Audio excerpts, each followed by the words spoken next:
Hi, so recently Georgia's Governor Kemp has decided or has signed into legislation mandating that high schoolers in the 11th and 12th grade receive some sort of financial education, specifically focused on money management and credit management.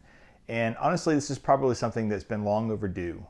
In Georgia, actually in the country right now, there's about $866 billion in credit card debt. Georgia ranks 16th in the country as far as how much credit card debt that we carry.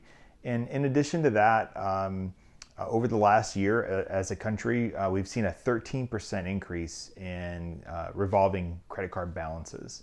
And these interest rates are typically somewhere between 10 and 18%, in some cases much, much worse.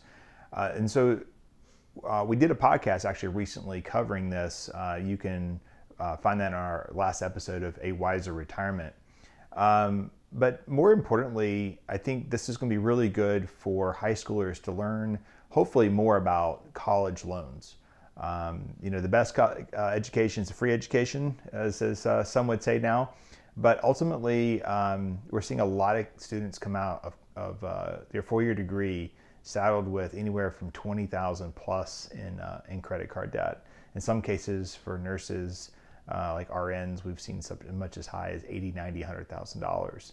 And so hopefully people will start realizing when we look at going to college, it's that time of year right now, that what we're paying, the return on investment on that, then is something that needs to be analyzed. So if you want your child to learn more about this, even though they're maybe not going to hit that 2024 year where this starts in Georgia, I would consider looking at the Dave Ramsey Teen course. It's about $25 to take the course. It probably take your child maybe a full semester to get through all the tutorials and the quizzes along the way.